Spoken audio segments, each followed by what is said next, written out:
That nickname you love so much. Wanna know how I got it? Actually, why don't I give you a demonstration? I think it's time for Jack to let her rip. Easy, Tiger. So today we are looking at gameplay footage of Metal Gear Rising: Revengeance. I hate the word Revengeance because it's not a word, really. Anyways, this is one of the earlier boss battles. We are fighting Mistral, and she is one of the 4 winds of destruction. I have a lot to say about this game because it has 2 words in it: metal and gear. I am a huge fan of Hideo Kojima and the Metal Gear series. And the drama that came with the development of this game, in particular, was just heart-wrenching for me. Those of us that remember seeing the demos years and years before their time and then handing over the game to Platinum, and when you saw the demos from Platinum, they looked substandard in comparison. And many of us felt that because of Platinum's reputation that this would become a mockery of what is really great about the Metal Gear series. And then the title was announced, Revengeance, with big lightning bolts everywhere, and it looked corny, and it looked stupid, and everyone was legitimately afraid for this game. But I'd like to say, fortunately, that is the absolute worst part of the game, is the title. The game is actually really, really good, and I am so glad.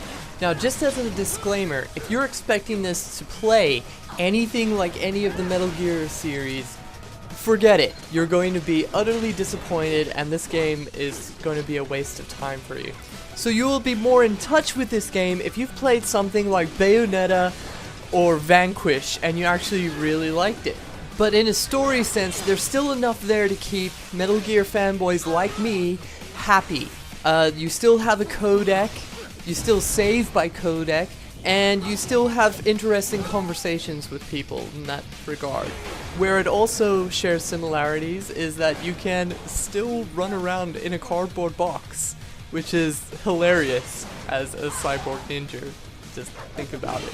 They even managed to craft a story that wasn't completely ridiculous. Here is a game that actually shares some story DNA with the Metal Gear series. Philosophies on life and death and killing. Is it good? Is it bad?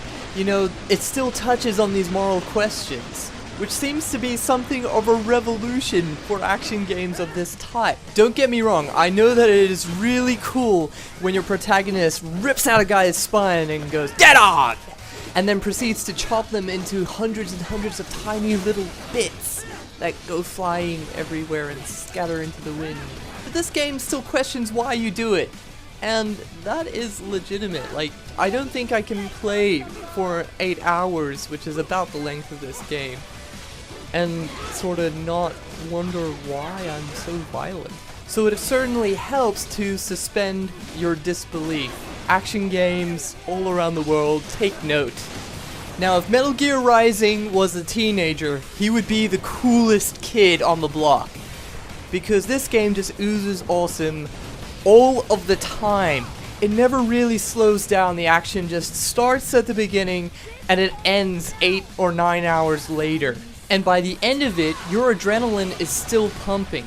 And the score really helps with this. The music in this game is excellent. It sort of rises and falls with the combat, and the boss battle music is just really cool. It's this sort of heavy rock mixed with electronica, and it's just psychs you up like you want to rip someone's head off, and that's actually what you spend most of the game doing, so that works. Let's talk a little bit about flow and combat in this game. This game is difficult for sure. There were times in this game where I wanted to bite my controller in half because I wasn't getting it right. But once you learn your enemies, and once you get into the rhythm of attacking and then parrying right at the right time, you actually do start to feel like you are a cyborg ninja. The parrying system in this game is one of my favorite out of all the action games I've played. Because when you parry, it doesn't feel like you're blocking or countering. It just feels like it is a continuation, linking your previous combo with the combo that is going to follow. That is most likely going to result in the loss of someone's left arm. So the end result of it is that it is a pleasure to play as Raiden, because when you get the rhythm right and you've learned your enemies, combat just flows from one combo onto the other and you really feel like a glove on a hand. Furthermore, the bosses in this game are well thought out and really rewarding to beat, because they all have a trick to them that you need to learn, making boss battles easily the best part of Metal Gear Rising. Except for the last one. And it's now time to talk about a few of the negatives of this game. I'll start with the last boss. The last boss battle goes on forever, and he's not particularly interesting. All the other bosses are cool and they have their motivations for what they're doing. But this guy just seems like a caricature token thug in a suit. And he is just boring. Not even fighting him is as interesting as the others. And I think the game should have stuck to what it is good at. Robots, ninjas, cyborgs. And dogs. My next problem with the game is the camera. The camera does its best to give you a cinematic view, which is really awesome when it works.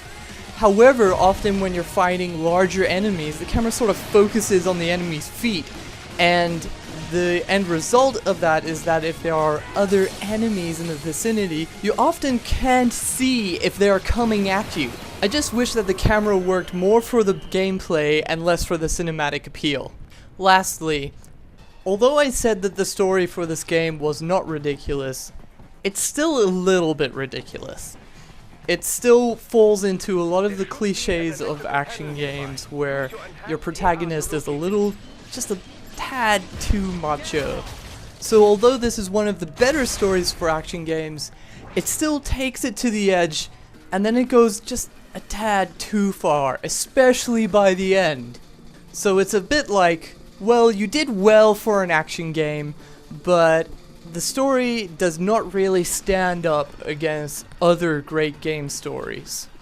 Negatives aside, this is still the best action game since 2012 all the way until the PS4 launch, I feel.